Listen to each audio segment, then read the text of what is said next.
J'ai fait beaucoup de chantiers aussi à faire. What is the outcome?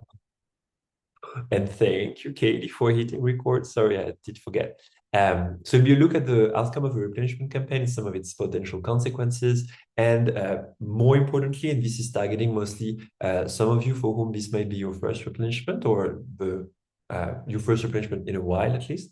And so we want to run you through a roadmap of what are the next steps towards the next Global Fund grant. So how do you get from the pledges that we mostly have gotten now, even though a few more might come, how will we get from that to allocation amounts? And what are the decisions along the way that will be coming up? And when will they be taken? On this, I will pass on the floor to Katie, who will run us through the first part of our presentation. Katie? Thanks, Conte. Hi, everybody. If there's anybody that I don't know, I'm Katie Kidwright. I'm the director of GFAN, and thanks for joining us today, as Conte said. This is a bit of a different format for us, so bear with us, but we're hoping that it will be interesting and that we'll all learn a lot together. So just wanted to give some reflections about sort of why this sort of post-replenishment time sort of feels different. And for those of you who don't know, I've been working with GFAN since 2012. So I have been around and been doing replenishment since the fourth replenishment, which now feels like I'm very old. And the last sort of, in my mind, when I look back, the last few replenishments had a lot of things in common, the fifth, the sixth, and the seventh. They were very public facing, really high sort of profile kind of events with a lot of high level political engagement, or at least the attempt to have a lot of high level political engagement. Whereas this most recent replenishment, and we'll talk a bit about why it doesn't actually feel like it's over, because it's not. This one felt a lot more like some of the earlier replenishments, where it was just a bit quieter. A lot of the work sort of took place in the background. The advocacy, too, was a little bit quieter. And while there was sort of a culminating pledging event, it looked and felt a lot more like a board meeting than it did like a big public splash of an event, even though it was a bit of both this time. I would agree with that. It does sort of feel like it was a bit of a different approach, a bit of a quieter approach that we took starting from the beginning of the year when hosting the preparatory conference and releasing the investment case at a time where there was a lot of discussion and challenges within the global health space because of funding decisions that were being made primarily at the time in the US. And a lot of the various conversations and so many different processes calling for reform of the global health architecture is why, along the way, we sort of felt like everything felt just a little bit different, a little bit quieter, and the Global Fund itself sort of coined the term of a rolling replenishment. So one where they were looking for whatever the best opportunity for pledging was for each individual donor. And of course, for this replenishment, it does look like it will bring in less money than the previous round. And I'm pretty sure that is the first time that has happened, at least since the very early rounds. So even though we do expect some more pledges to come in, it does seem as though it will be less than it was in 2022 for the last replenishment. Conte, I'll hand it back to you. So the changes in between this replenishment and the previous ones have created opportunities, but also created challenges. We're like trying to be a bit positive here. It's mostly challenges. But one thing to really flag is that more can be raised. So we have an amount that has been announced of $11.86 billion as of now, but we know that more is likely to come, and the Global Fund Secretariat has taken the step of shifting the timeline so that pledges can come up until the next board meeting, which will take place on February 11th to 13th. What is important is that we can raise more later, but it's also important to know that the Global Fund is not built to handle significant off-cycle top-ups, meaning that if pledges come after February 11th, how these pledges and how that money will be distributed right now is more or less a black box. It goes through what is called unfunded quality demand. But the point is that it doesn't go through the usual channels. It doesn't go through the usual models. And there's not the same sort of transparency that there is when money is pledged before the board meeting, where there is a very clear process that we are going to detail in excruciating detail over the next 45 minutes. Amidst the broader mood of reform, so a lot of people in a lot of different spaces are talking about the need to reform global health, and we really think that the Global Fund is a testament to the impact and resilience of multilateral institutions, and these institutions are under threat. So we have to try to elevate the Global Fund and its work as a model for a reformed global health architecture. We think it's really important to stress this because it is not the way things are going. The type of institutions that the Global Fund represents are the ones that are now under fire the most, perhaps not the Global Fund specifically, but similar institutions. And so we're really at a crucial moment to try to make sure that we don't forget we don't forget the Global Fund is forward-looking and really has been for over 20 years. And has really brought a lot of good things to global health in terms of transparency, in terms of bringing in civil society and communities, and in terms of accountability and ensuring that there is an even footing across donor countries and implementing countries. Now let's talk numbers. So first, I'm gonna. Sorry, I have to do juggling with both hands during this call. So the replenishment is how the Global Fund funds its grants. So the money that is gathered during the replenishment is the money that will go out the door down the line to fund country grants. So the question is, coming out of the replenishment, even though, as we said, it's not completely finished, how much is on hand exactly? And there's an official number, which is 11.86, not dollars, but billion dollars. Apologies for that typos. It was a bad replenishment, but not bad. But you have to understand that this number isn't practically the number that really matters. So the first one is that some amount included in that 11.86 billion will be set aside. I'm putting in the chat a brief we made recently about what set-asides are and some of the good things that they bring, some of the challenges that they bring. But for purposes here, what matters is that the money that goes towards set-aside is counted towards the pledges, but doesn't actually go to the Global Fund. It goes through bilateral aid programs. The other qualifying number is that the US pledge of 4.6 billion, so a large part of the total, will not count in full. The US is bound by law not to contribute more than 33% of total Global Fund budget. So what that means is that if other funders don't contribute enough, the US pledge cannot fully be disbursed, actually contribute to Global Fund. That has happened during the current cycle, so GC7, not all of the 6 billion that the US pledged in 2022 is actually going to go into the Global Fund bank accounts. It looks like it might happen again for the next cycle because we have about at this point, 970 millions that the US will not be able to contribute because other funders haven't pledged enough. Oops, sorry, trying to move forward. Yeah, and finally, I want to get some jargon out of the way.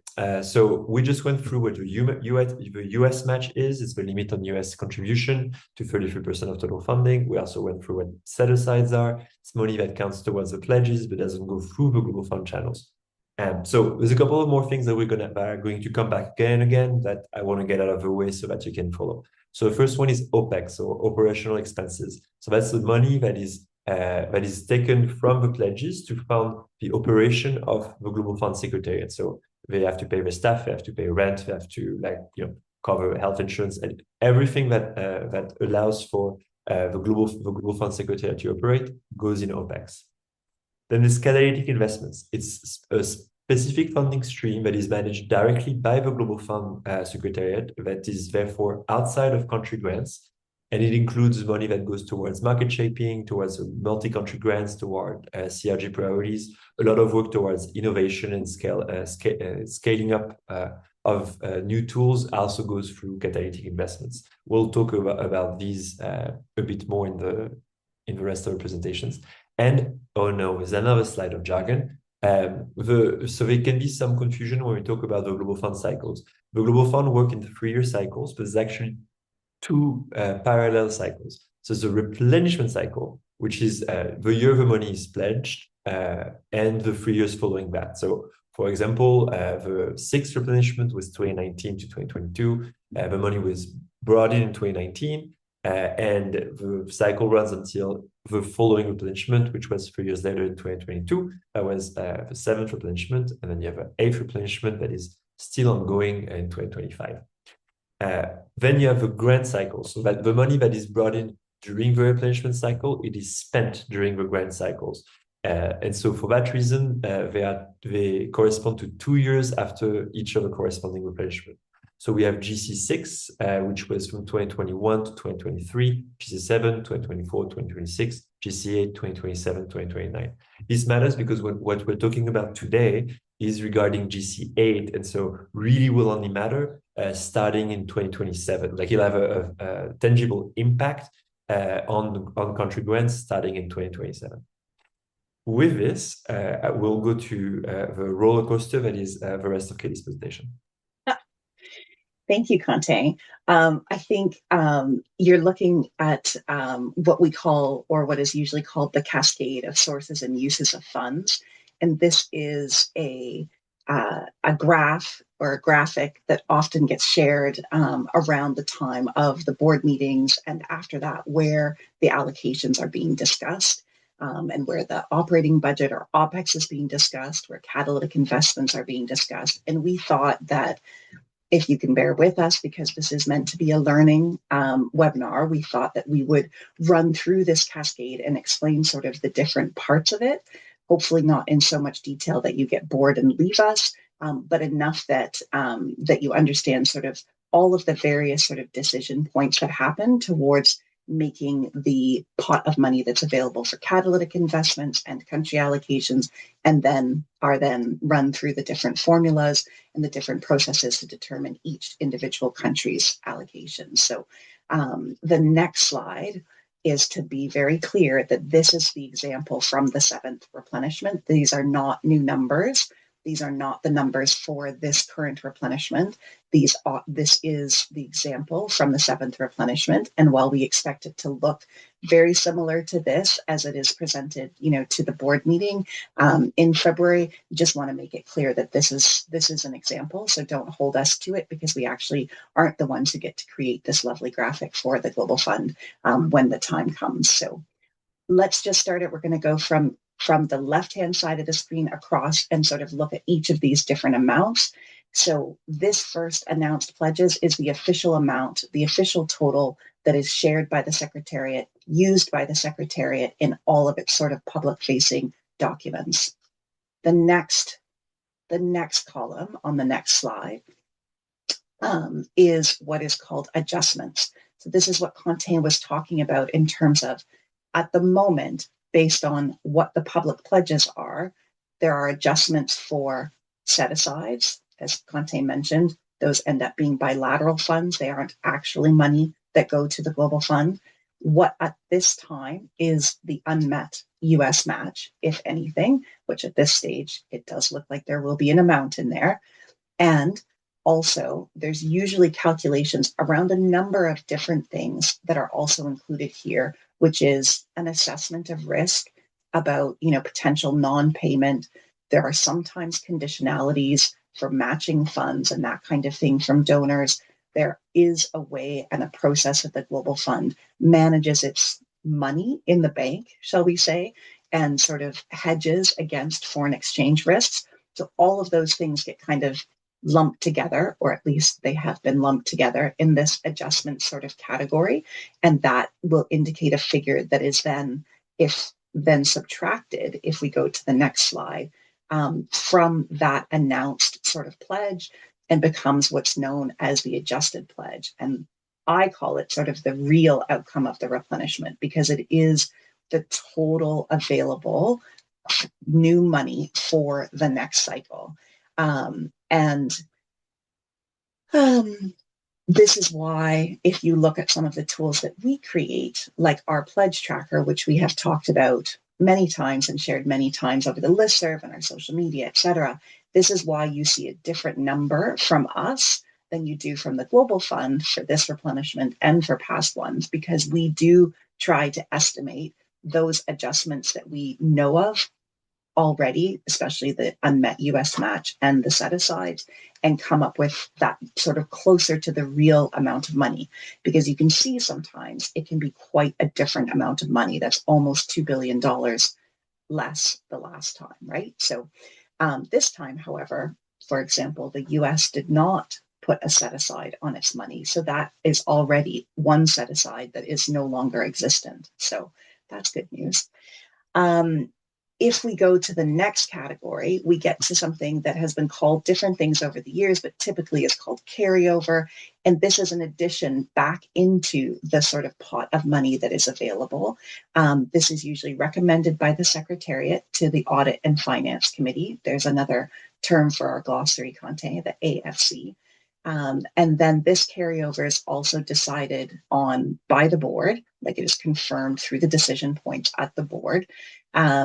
The last time it was quite small already. It was only about 250 million. I can remember replenishment ages ago when it was like $700 or $800 million that was available in carryover. It was a significant amount. But this time, especially given the reprioritization process earlier this year, we would expect this amount to be quite low, because we would not be expecting, especially with the adjustments downwards that all countries had to make, or all principal recipients had to make to their grants, we would expect there to not be a lot of carryover. That then brings us to another grand total category, which is called the available sources of funds, which is the final, or, almost final total available for the next cycle. And what then comes from that is yet another subtraction, which is the Global Fund Secretariat's own operational expenses. So again, this is the amount from the last replenishment. We would expect to see that OPEX budget be reduced this time, simply because of the size of the funds available, as well as the reprioritization process earlier this year, which also meant budget cuts already at the Global Fund Secretariat. And this sort of budget is also, similar to many of these other parts, presented by the Secretariat to the Audit and Finance Committee, and then it's voted on by the board. And I would say, like, the budget for the Secretariat was relatively stable through most of the tens, if that's even a word. So through most of the last decade was relatively stable at about 300 million a year, so about 900 million per grant cycle. This past cycle was the first increase that was made at the beginning of a 3-year cycle in several years, almost a decade. So again, it is likely to go down, but this is where the operational expenses for the Secretariat are taken out of the available sort of sources of funds for allocations, which is how we get to yet another total, which is the next column, which is the sources of funds for allocation. This becomes the subtotal of money that will be available for programs, country programs, and catalytic investments. Then we come to catalytic investments, and this is a discussion that we could spend 2 or 3 hours on alone, just to make sure that we're sharing the information that we have, and that you can know where to access a bunch of different resources on it. But essentially, the catalytic investments are a set of investments that have been discussed and decided on by the board as areas where it's felt that country allocations will not be able to meet the need for those kinds of investments within the country allocations. And so the catalytic investments are meant to invest in areas where it's either bringing new ideas, new ways of working, new tools, or funding those kinds of areas that aren't necessarily funded by principal recipients or governments through the country allocation. So what you see here is last year, at the end of the year, there was already a decision, and that's sort of this lovely table that you see in front of you, there was already a decision around at what levels of funding would there be, what types of catalytic investments. So you can see that right now, where we are in terms of what we know publicly is that we are not meeting the automatic threshold of, sort of an automatic set of catalytic investments, because we are below that 12.26 billion US dollars. That said, what I've tried to say about this in other contexts is, like, don't panic about that, because we do expect other funding to come in. As we said, I don't know that it would be over that 12.26, but a lot of the discussions in this time, in the lead up to this replenishment around catalytic investments, have been how important those catalytic investments are overall to the work of the Global Fund, but also very specifically how important the catalytic investments and those areas of work are where when the amounts of available for funding is less. And so even though the board didn't take a predetermined decision around how catalytic investments would be invested in, if we had less than 12.26 billion, the conversation was very much focused on how important the catalytic investments still would be and how important that conversation would be. And as some of you will know, the committees of the Global Fund Board have been meeting last week and this week. And while those, discussions and documents are not public, I can assure you that those are part of the discussions that have been taking place at those committees, those kinds of conversations about catalytic investments and about all of these different issues related to that. So we can expect to see decisions and more information about that coming out when we get to the Global Fund Board.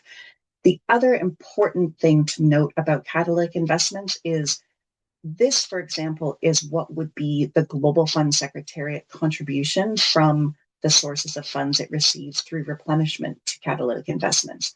The private sector is the only group of potential donors and existing donors that can earmark their funds, and many of them do, and virtually all of them earmark their funds, their pledges, the amount of money they're going to contribute into various areas of this sort of catalytic investment. So you can expect to see, potentially, as we did last time, actually more money than that, like minimum level or a minimum level, because they would be looking at both the Global Fund contribution from the sources, funds from replenishment, as well as any additional private sector funds. So all of that remains to be seen, but that is being a part of the conversation that's been taking place over the last sort of 10 days. We're almost done. You can see we've only got a few more columns to get through. And then I am going to stop speaking and pass it back to Quentin. But the next category of funds that we put into this cascade is what's called over allocation. This is a newer thing. This would only be the third cycle where this appears. And this isn't real money. There's no other way for me to say it more clearly. This isn't real money. This is money that is assumed will not be spent naturally by across the sort of grant portfolios, and will be left unabsorbed through the grant process. And so it is kind of added back in to kind of top up the amount that's available so that we get closer, or, countries and catalytic investments get closer to spending the full amount of money that is available to them. So it's kind of a weird one, but we do have, I remember writing the board meeting report for GFANers on this back in 2019. So we can always find that link and dig it up for you if you're interested. But there was an interesting discussion at the time around why this was a good accounting principle and accounting method that could be applied to the work.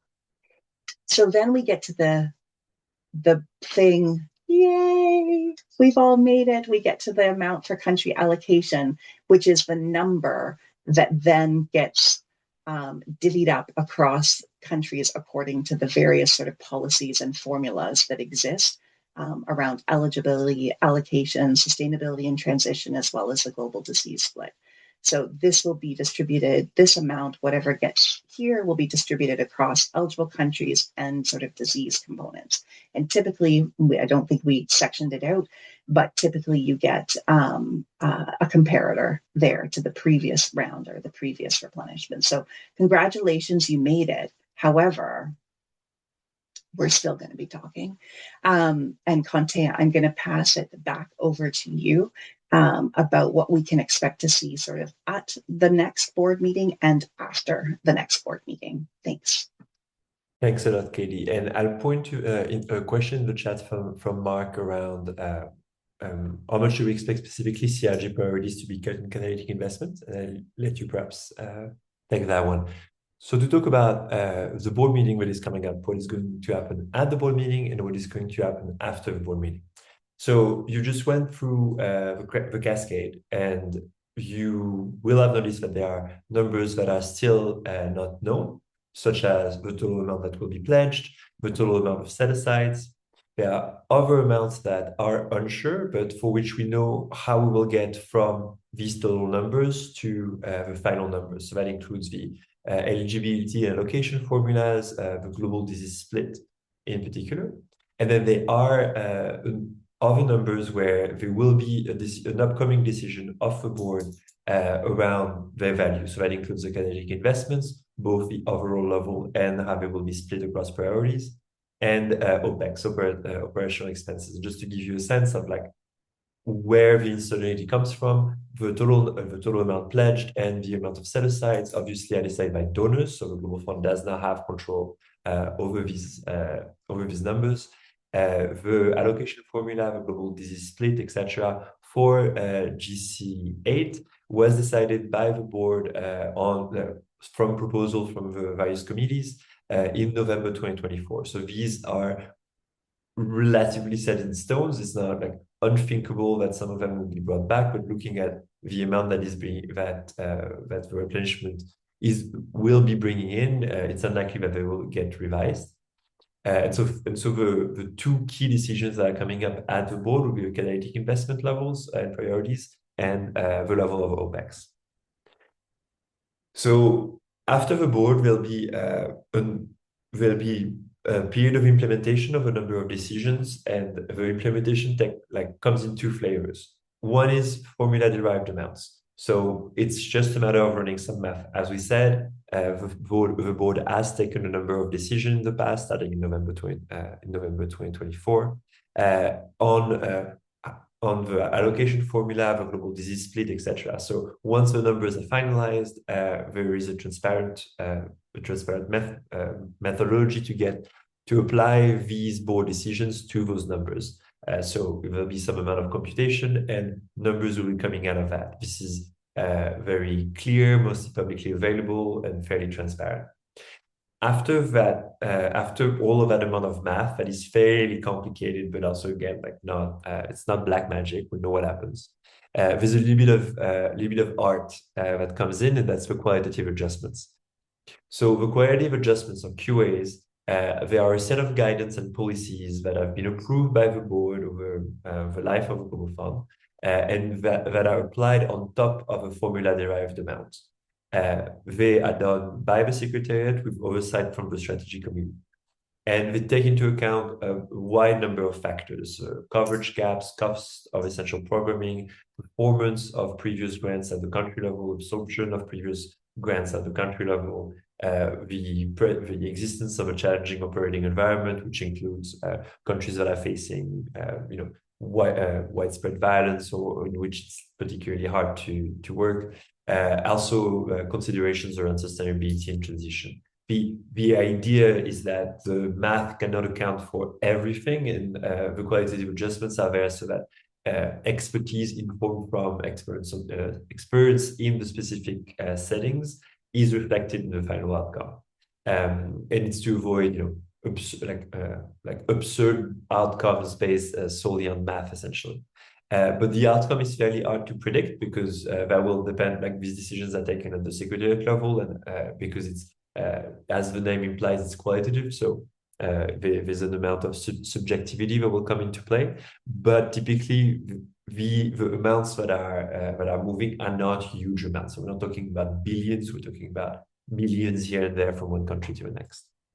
Or at least that's been the case in the past, because it's possible at this time things move a bit more. Who knows? A quick note on the technical review panel. So those of you that are new to the Global Fund work might not know what I'm talking about. Those of you that have a few replenishment under your belt might know better. So the technical review panel is a panel of experts that reviews funding requests for technical soundness and alignment with Secretariat guidance and priorities. The review comes after funding requests are sent to the Secretariat and before grant, I wrote grant meeting, I mean grant making.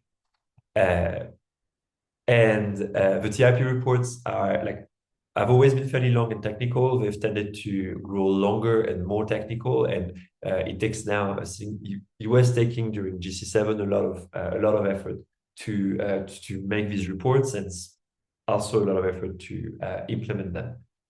Partly for this and on the on proposal of the Secretariat, the board took a decision back in May 2025 to allow certain, I'm going to call them uncomplicated, very specific criteria that you can find in our board report that I will post here, which details how the exact conditions under which the role of the TRP has changed. But essentially, for certain uncomplicated funding requests, they will go through a streamlined or even a lack of review by the TRP to give the TRP time to focus on new or changing interventions or grants that are more challenging and that might require more effort. So this is new this is a new process compared to previous grant cycles, and it's important because if you work at the country level, you know that there are a number of factors that come into the funding request, and some of them might not be technically sound. And so the TRP has been a very useful tool to ensure that bad decisions are not taken. You can find, as I said, all of the details on how this will work exactly in the board report for the 53rd board. I've posted that in the chat. And now we're coming to a look at the calendar. So this is to give you a chance to see things coming for the next few months. So the first thing, as we said a number of times, the next Global Fund board meeting will take place in February from 11th to the 13th. And if you want to weigh in, you should know that you are all here represented on the board. You're represented, in fact, assuming here that you're all working for civil society, in two ways. Through country seats, so both donors and implementing countries are represented at the board, and so you can reach out to your governments and insist on, like, how they want to how you think they should weigh in on various decisions. Perhaps more relevant and more accessible to most of you, there are 3 civil society and community seats. One for developed countries NGO, one for developing countries NGO, and one for communities. I have put on screen the email addresses of CFPs, which are your main point of contact for each of these delegations. If you don't know who they are, you don't know who the members of delegations are, etc., we'll share the websites relevant of those 3 delegations at the end of the call. And generally, there are people you should try to be familiar with, so that you can make sure that your opinions are represented in their interventions at the board. And you should know that these civil society and communities representatives at the Global Fund board, they vote. Like, they don't just make speeches, they have very real, palpable influence on decisions. They can block them. So it's important that they know what you think, because that informs the way they will vote, push, etc. at the board. So more calendar dates. So from the dates of the board meeting, we can, using the history of a GC7, we can make an educated guess as of when will we know, when will the allocation letters will come out. So last time around, the board took place at the end of November, and the allocation letters to countries were out in less than a month. So it came out throughout December 2022. So we should expect most allocation letters to be out by March 2026. There will be fewer application windows this time around because the calendar has been squeezed, because the board meeting has been moved from November 2025 to February 2026. So this might change. So don't take this as gospel. But 2 application windows should be there. One in the end of the second quarter of 2026, so around May or June, and one at the end of the fourth quarter of 2026, so November, December. Again, that is likely to change. Additional windows might pop up in early 2027, and I might be off on these Q2 and Q4 predictions.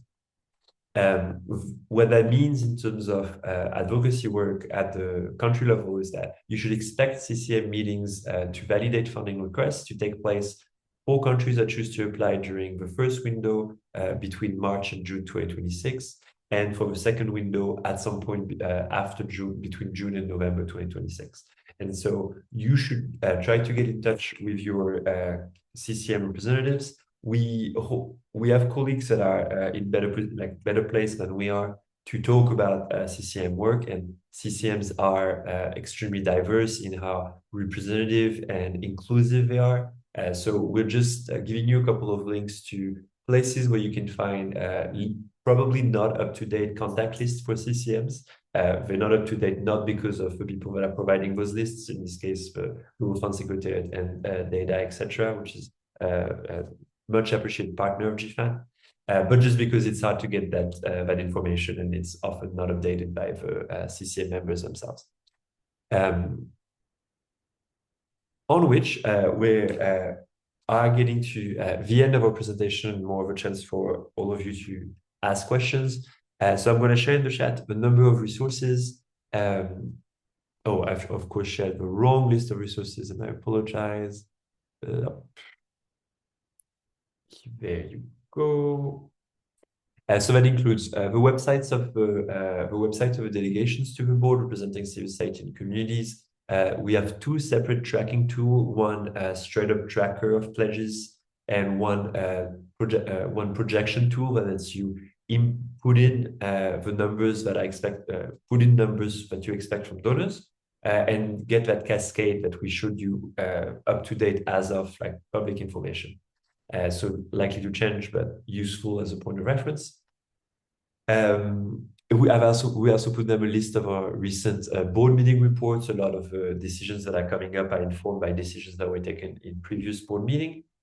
And we will stay in touch around the road to GC8 next year. We always hold briefing and debriefing calls before the board meetings. You can join our listserv to be notified. We expect the briefing to take place at the end of January and the debriefing to take place the second half of February.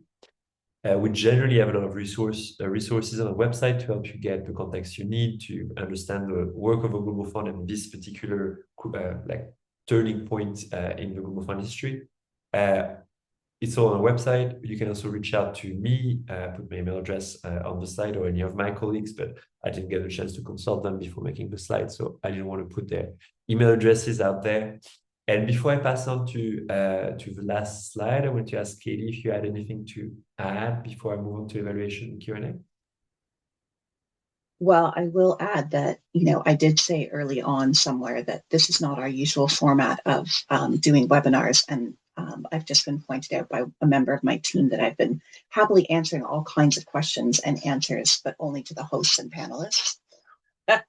So with apologies, I will go back and resurface all of those into sort of the chat for everyone. So apologies, because I don't know, I'm too old for this. Let's be honest. But thank you, Conte, and thank you everyone for kind of sticking with us. And as we've said, sort of throughout, we can and will make this recording and these slides and these resources available to you.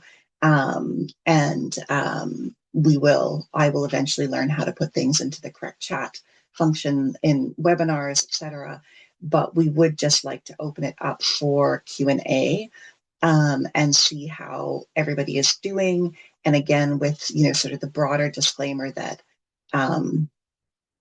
this is an incredibly complicated and very technical organization writ large. None of these decisions are simple when they're made or when they're discussed, and none of them are very simple when they're implemented.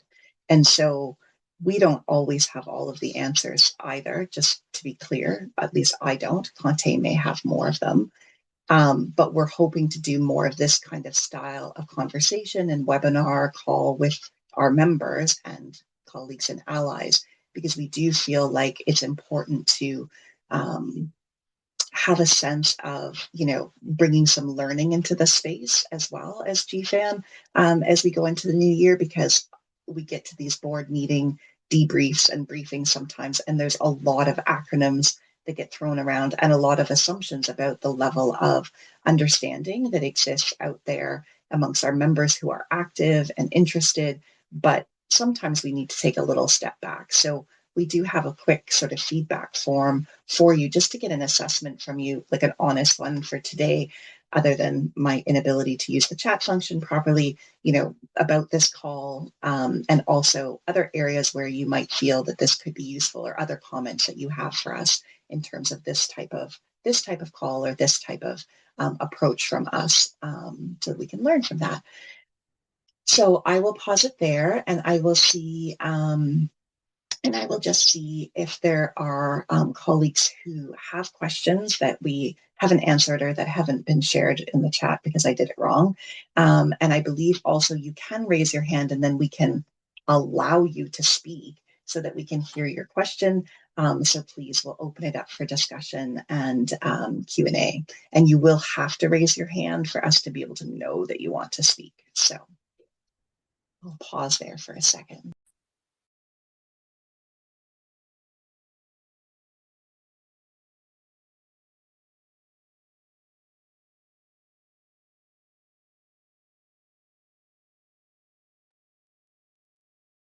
I'm not seeing any hands, but it's entirely possible I'm doing the wrong thing again, Conte.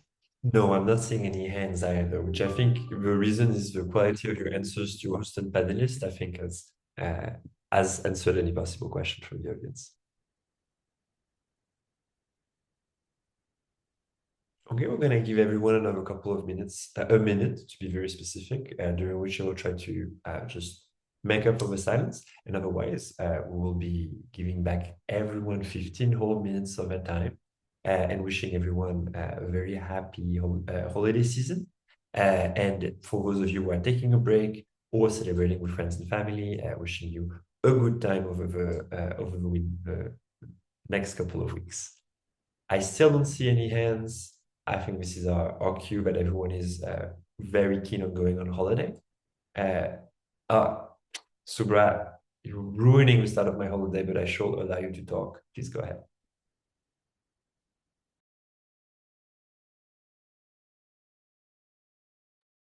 You can unmute yourself, Subra. Okay, can you hear me now? Yes. Hello. Yeah, thanks, Quentin, and thanks, everyone. It's basically when I look at the timeline, and I'm talking about India now. For us, January to March is very critical, in the sense the preparedness, and it's more for the civil society and community.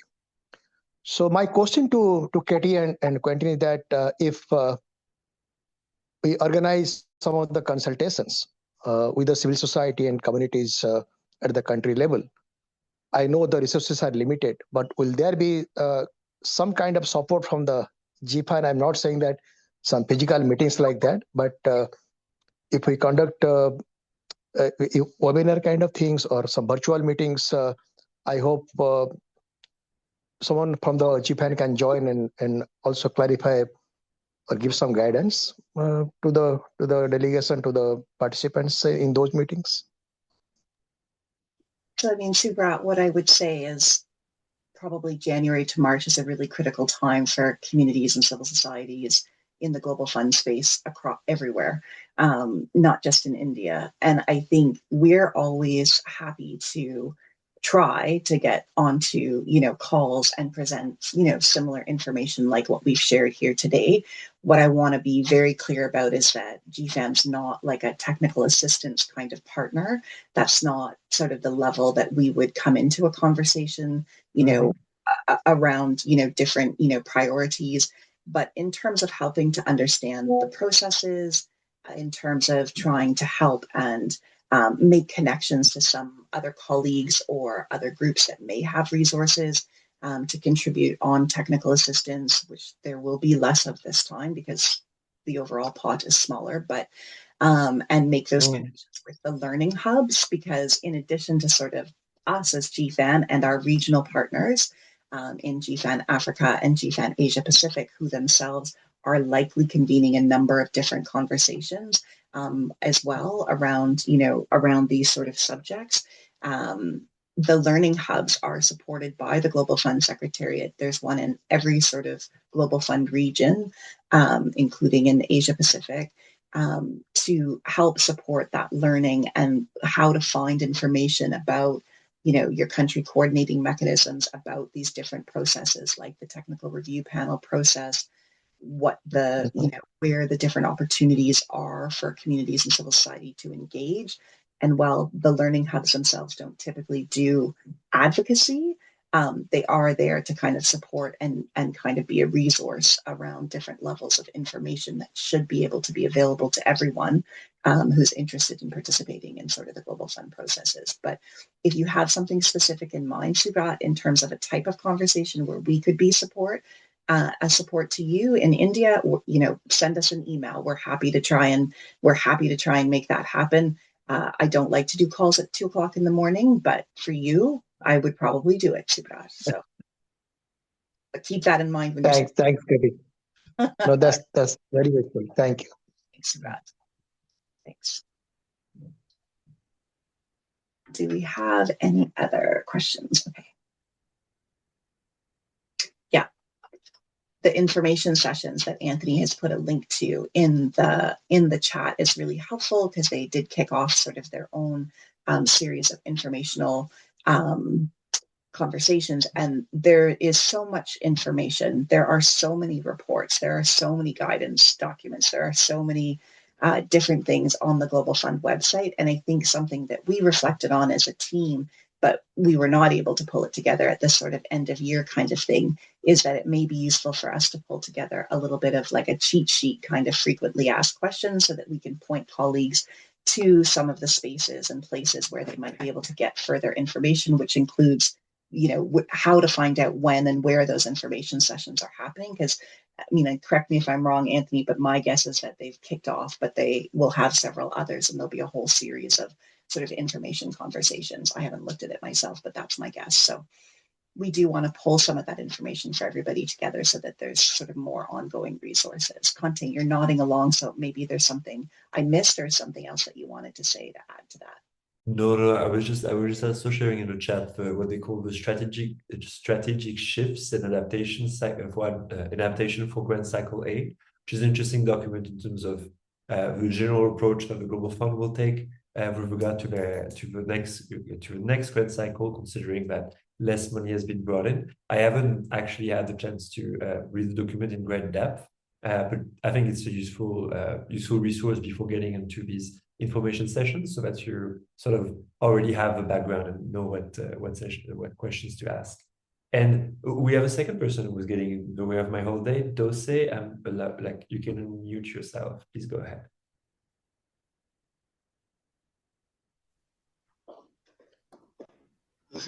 Merci beaucoup de m'avoir donné la parole. Et merci pour le travail que vous abattez. Bon, ce que je voudrais savoir, nous parlons de la demande de financement par pays. Bon, est-ce que les ONG ou bien les communautés peuvent aussi demander individuellement, ou bien ils demandent à travers les bénéficiaires principaux? Merci. Merci, Dosage. I'll also answer in English, so if you want to be able to understand what I'm saying. The question was whether civil society and community organization could answer directly. I'll switch to French. Merci beaucoup, Dossé. Donc, pour te répondre, le fait d'avoir un moyen de financement direct pour les organisations de la société civile et des communautés a été depuis longtemps un des combats qui ont été menés par les 3 délégations au conseil d'administration du Fonds mondial. Ça n'a pas été mis en place. Donc là, tout le processus dont on parle est un processus de candidature des pays pour recevoir des fonds du Fonds mondial qui sont ensuite, comme tu l'as dit, distribués en passant par des récipiendaires principaux, puis secondaires, puis sous-secondaires, etc. Donc, il n'y a pour l'instant pas de moyen d'accès à des financements directs par ces canaux pour les organisations de la société civile. Katie, anything I missed?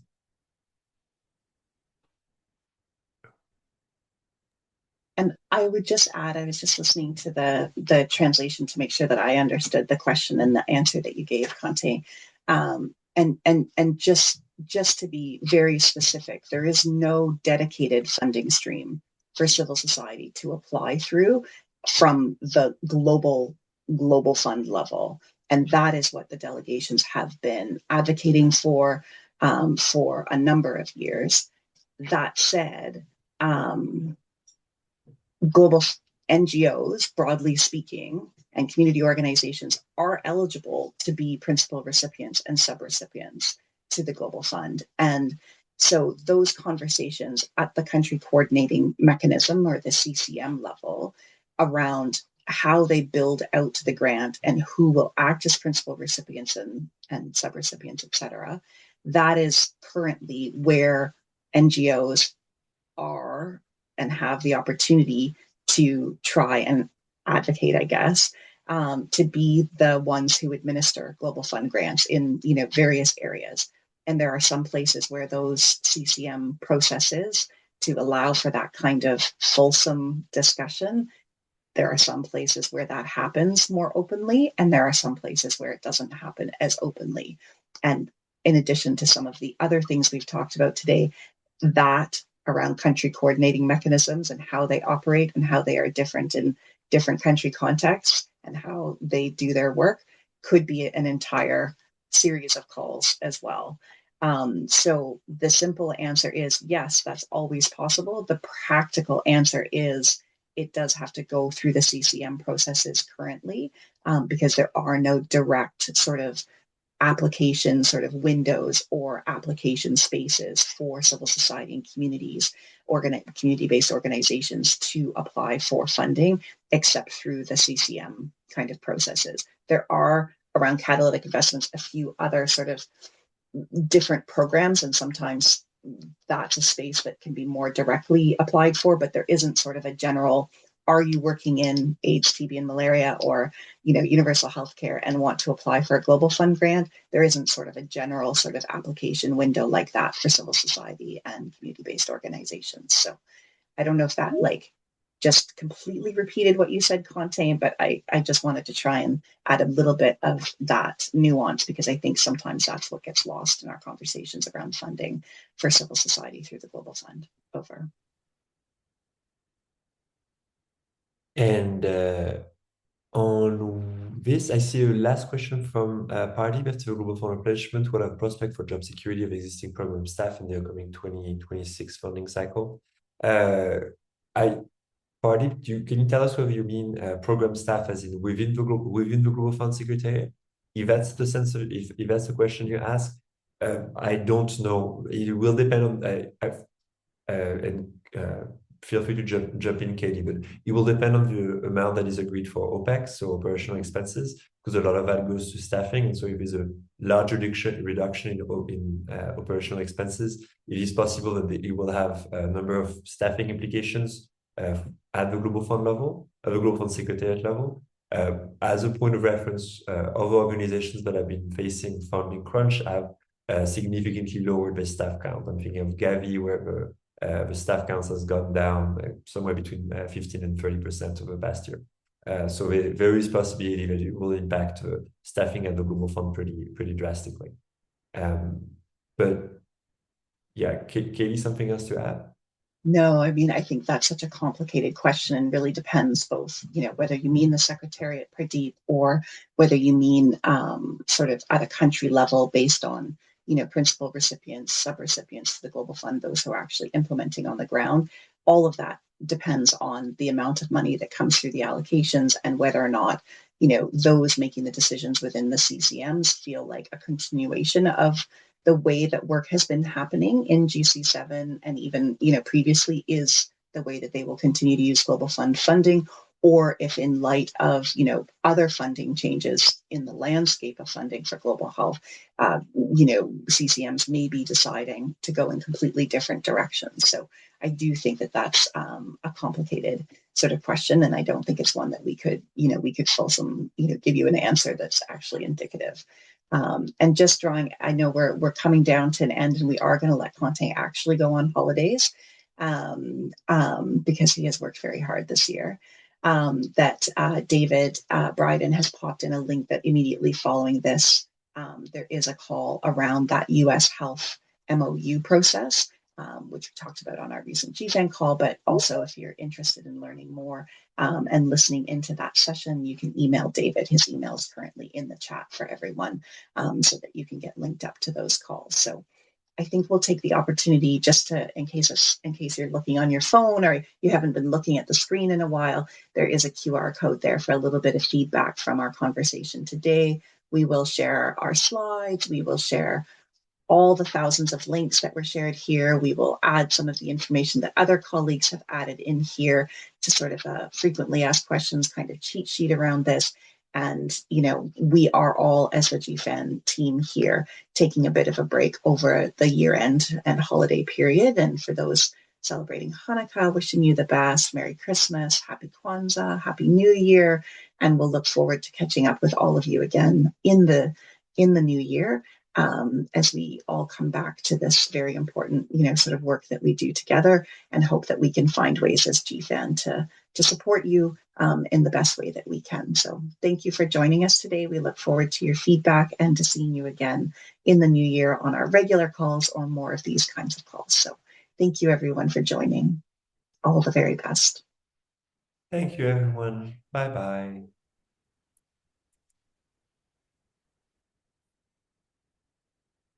Say bye-bye, but I don't even know how to stop those calls. It's terrible. I'm stuck. Here I found the button. Bye, everyone. Wishing all of you a great holiday. Bye-bye.